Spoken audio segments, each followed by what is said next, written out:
Enquanto isso, as temperaturas de forma gradativa vão subindo. Nilo Cortes. Bom dia, Paulo. Bom dia, Nicolas. Bom dia, Nilo. Ouvintes. Se a gente fizer um balanço de chuva, Paulo, outubro praticamente foi a metade do esperado histórico. E agora para novembro é 159 milímetros, a média dos últimos 30 anos. E foi-se a primeira semana aqui, não temos nada. E é uma época de plantio, a semente no chão e precisa umidade. E a temperatura aqui na região, pelos dados da Univates, chegou a ter 7,1 graus agora. E 27,3 foi o máximo, né? Então, amplitude térmica aí muito grande. E aí o vento, né? O vento resseca tudo. Eu digo, é bom para lavar roupa. Seca logo. Seca logo. Aqueles tecidos mais pesados, né? Cobertor, por exemplo, essas coisas todas, é um momento de...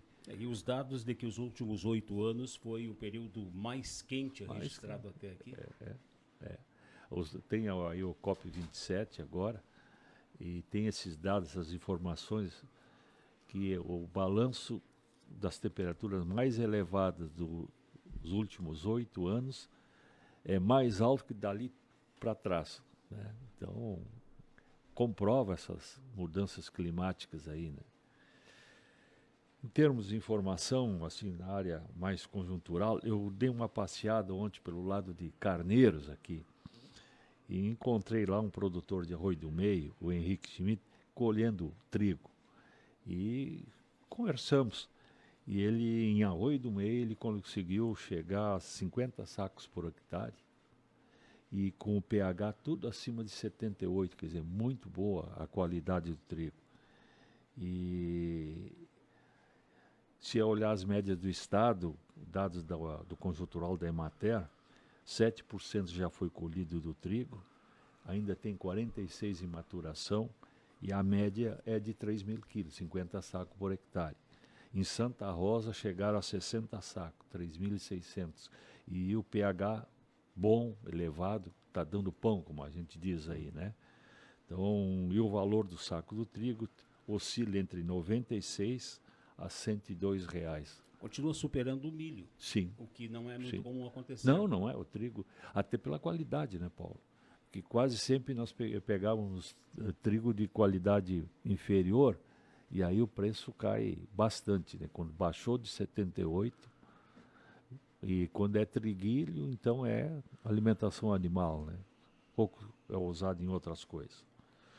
Mas E ele não comentou nada sobre o custo de produção, porque sempre houve uma preocupação envolvendo do trigo a questão da alta mecanização necessária, sim, né? tudo. E todos os insumos no trigo subiram, né? Tanto de agrotóxicos, se levar assim, como a fertilizantes, todos subiram, né? Eu não tenho de cabeça aqui, eu tenho como conseguir o preço. Sempre foi uma preocupação, né? Que sempre ficou muito ajustado. A grande vantagem do trigo, para a maioria dos produtores, era manter o solo coberto no período de inverno, período de chuvas. Mas até esse período de chuvas não tem sido problemas para nós aí. Para trazer erosão?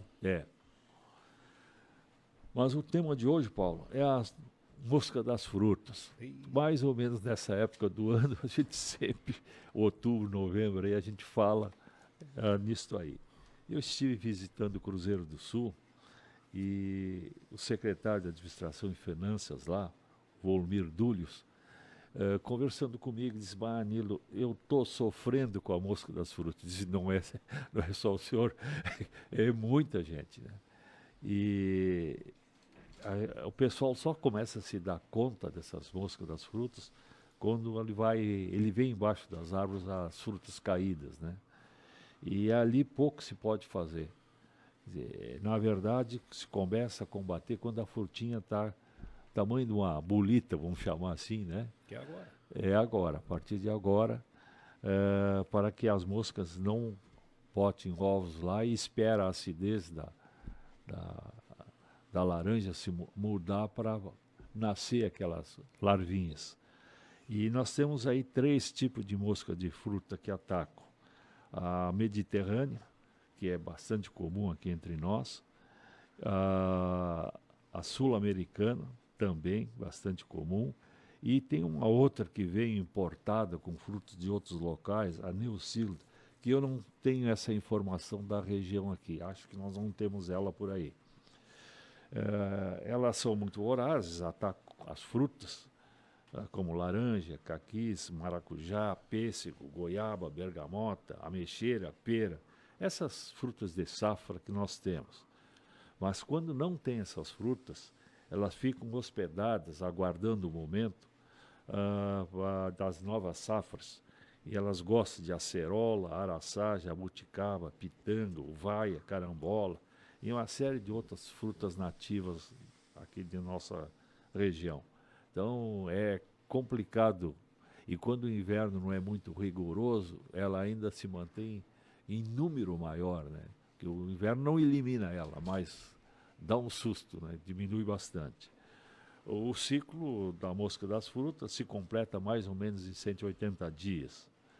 E elas colocam os ovos na fruta, ainda verdes, aguardam o momento então de nascerem as larvas, aí a fruta cai no chão e a partir do chão, 10 a 15 dias, a larvinha sai da fruta e completa o ciclo, né? Pupa e então a nova mosca. E algumas coisas são recomendadas, né?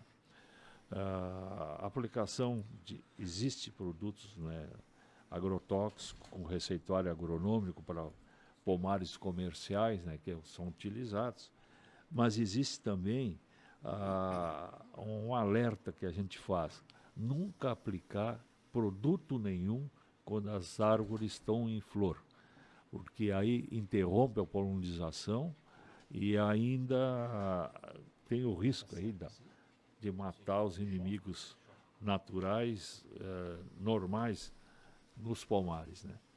No pomar assim, mais doméstico, até na área urbana aqui, o que se recomenda é a utilização de iscas e formas mais caseiras, né?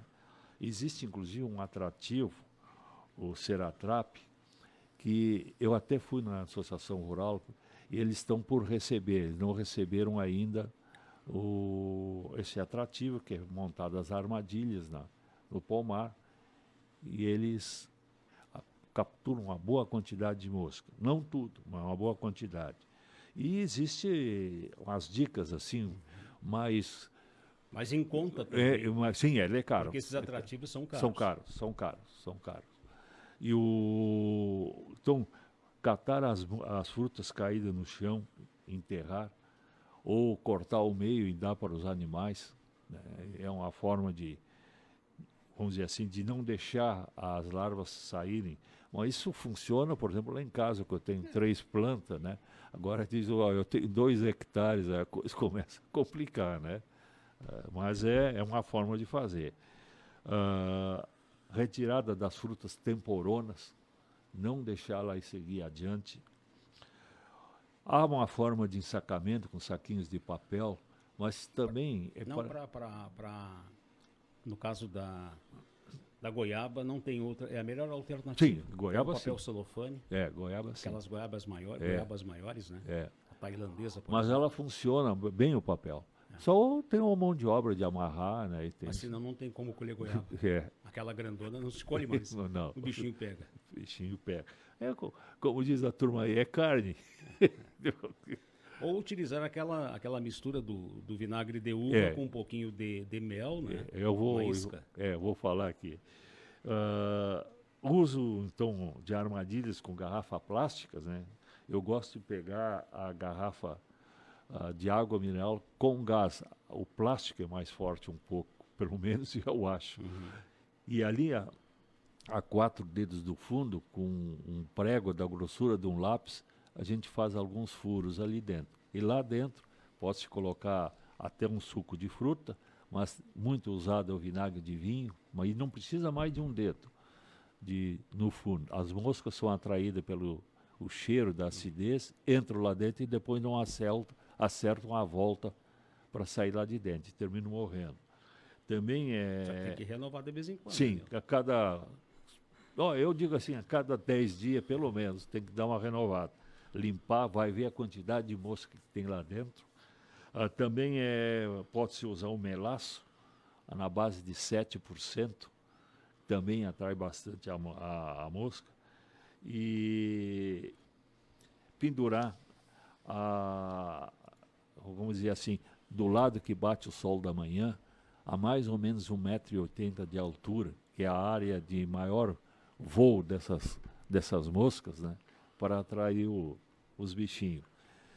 Então existe produtos aí, como eu falei aqui, que substitui essas dicas caseiras e pode ser utilizado. Mas a mosca nós vamos ter que conviver com ela, nós não vamos eliminar. A questão do pêssego e a questão da flauma, né, aquela outra fruta semelhante, da família do pêssego também, que são rosáceas, nectarina, não é fácil produzir sem o bichinho. Mas é uma pele macia, né? É fácil de furar, doce, né? Então tem isso aí. Existem umas técnicas novas que estão sendo colocadas aí, armadilhas com feronômios, então se compra até pela internet isso. Também tem um trabalho que está sendo feito, eles esterilizam o macho da mosca das frutas e largam em grande quantidade nos pomares comerciais, né? O macho cobre a fêmea, mas não nasce uma mosquinha, porque ele é estéril, né? E essas moscas são fabricadas, que eles chamam de biofábricas, né? Mas ainda é uma técnica aí que está no crescimento e vai chegar para nós também. Vai ser. Então, a mosca nós vamos ter que usar armadilhas, técnicas, manter o pomar limpo embaixo, isso é importante. Né?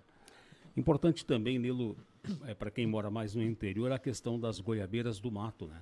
Sim. Porque é exatamente o araçá. Estas frutas é onde mais prolifera a mosca da fruta. E a goiaba se reproduz muito facilmente a campo aberto.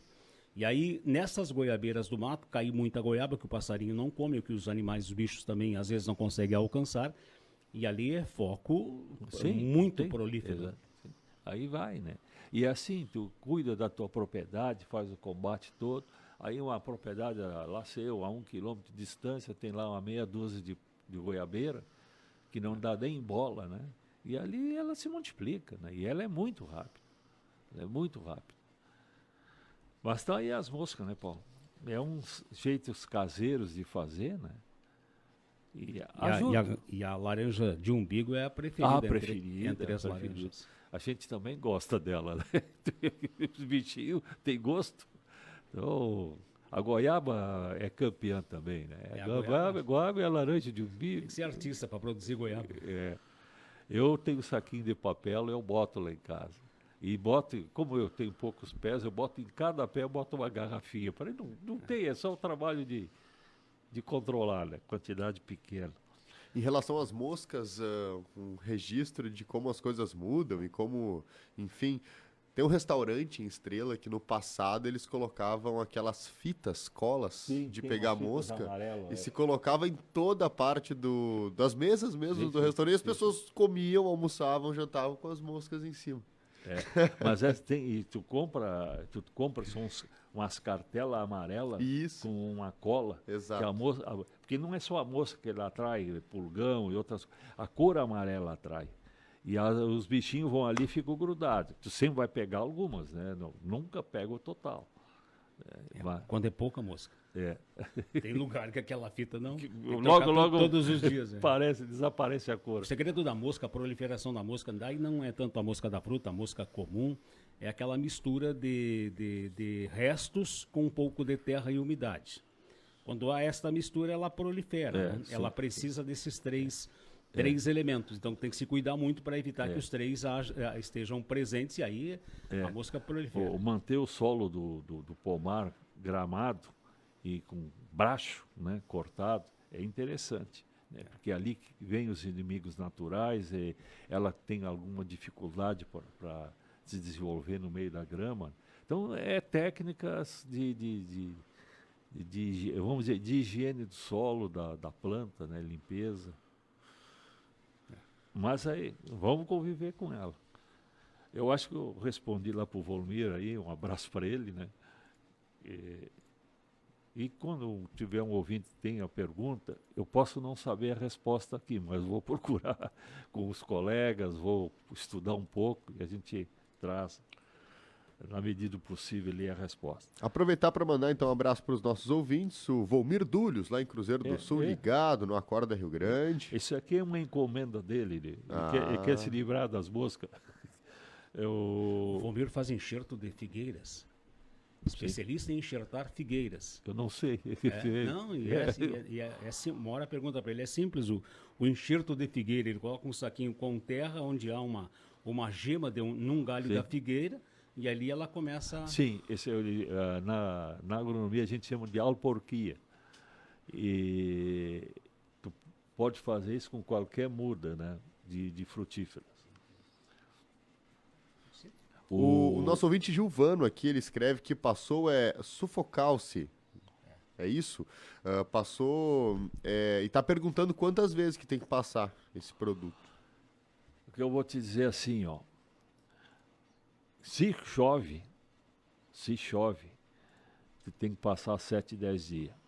Porque ele se desgasta, né? Ele vai perdendo. E é pulverizador costal. Ele não é tóxico, mas tem que ter um pouquinho de cuidado. Não é que não é tóxico, ele não é um herbicida. Não é um inseticida. Não é um herbicida, ele é um inseticida. Pode ser tóxico, tem que se ter um pouquinho de cuidado para que não, quando faz o sistema de pulverização, não... Não, tem que usar equipamento EPI, tem que ter né? Cuidado. Tem que e usar se EPI. chover, lava, né, Nilo? Lava. Então, é difícil dizer o tempo, né? Tu tem que acompanhar. Olha, eu estou 2 semanas sem chuva, é uma coisa, né? Não, eu apliquei 3, 4 dias depois choveu, né? É que nem formiga, né? O tempo é que as condições climáticas é que ditam a aplicação ou não do veneno. Exatamente. Se chover, é um probleminha. Não. Em termos de evento, Paulo, dia 10 é Dia Nacional do Trigo. E hoje, dia 8, o setor de caridade da Paróquia Santo Inácio está fazendo o seu tradicional brechó. Eles vendem, então, roupas, calçados, e esse recurso é transformado em alimentos para aquelas famílias que eles têm cadastrado e acompanham, de pessoas com mais necessidades aí. Então, quem se interessa por isso e quer ajudar, é hoje das 8h15 às 13 horas, lá no Salão Paroquial da Matriz. Pessoal lá. E um abraço. Vai lá para o Volmir Dúlios. E aqui em Lajeado, Paulo Ourice Coelho, está de aniversário. Um grande abraço. E para o Bruno Rittner, também de aniversário hoje. Um grande abraço. Muito bem. Nilo Cortez, sempre às terças, agora 5h35.